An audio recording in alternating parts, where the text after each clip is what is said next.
Yo'qotganda eslaydi. Odam nim degan aqlsiz ha? Doim yo'qotganda eslaydi.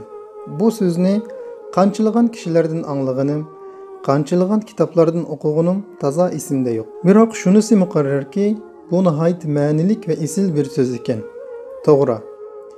Erishish va yo'qotishdan iborat bu qonuniyat hayot safarida har bir inson yo'liqadigan va imtihon beradigan bir dars.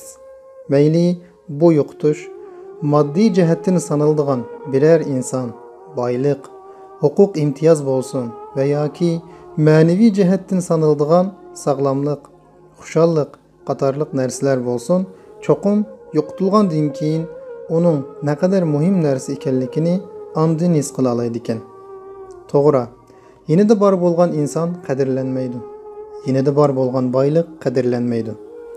Yanada bor bo'lgan huquq imtiyoz qadrlanmaydi. Yanada bor bo'lgan sog'lomlik qadrlanmaydi.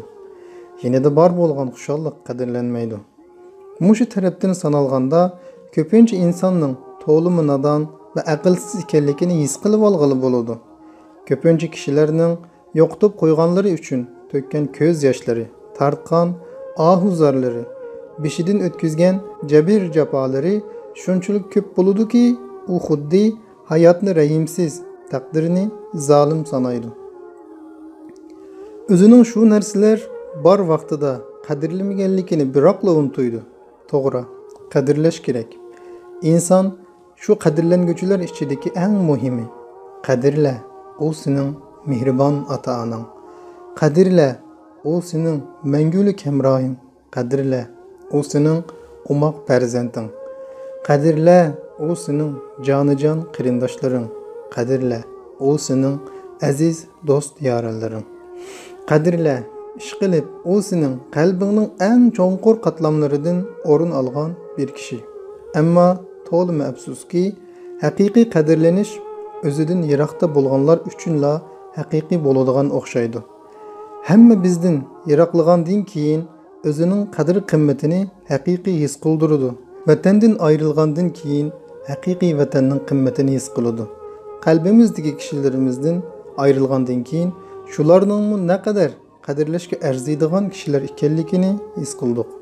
Qo'limizdagi boylik va huquq imtiyozlarini yo'qotgandan keyin asli u buzib chachadigan va ko'z-ko'z qiladigan narsa emasligini his qildik. Ishqilib hammaning haqiqatini bildik. Turibla o'ylab qoldim. Yo'qotish insonni g'aflat uyqusidan uyg'otquchi kuchli bir barut ekan. Shuning uchun bir narsalarga nisbatan ma'lum nisbatda oraliqning bo'lganimi bir hisobda yaxshi bo'ladi ekan. Shundoq bo'lgandila qadrlanmaganlar qadrlanadi ekan. Lekin biz insonimizda hammasi mening bo'lsa deb o'ylaymiz. Shunga qadrlashni o'rganishimiz hammadan zarurdek turamdi qandaq. Navoda undaq bo'lmasa, yana yuqorida aytgandek, yo'qotganda eslaydigan bir fojia yuz berib qoladi ekan. Undaqda ikki ig'iz nasihat qilsak qandaq bo'la? Ey kishi, bor vaqtida har qanday kishi va har qanday narsani qadrlash kerak. Navoda uni qadrlamasdan qo'ldan ketkizib qo'yganingda sening barliq moddiy va ma'naviy narsalaring yo'qaydi. Diqqat qilgin.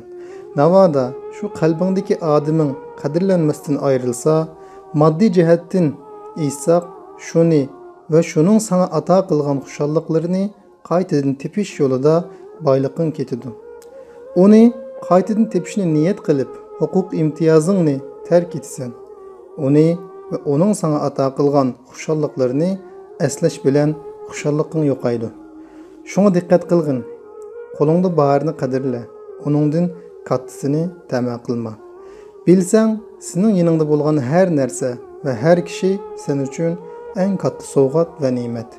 Navoda bu asli mening ko'nglimdagi emas edi deydigan bo'lsang, oqibat sen yana yo'qotganda eslaysan.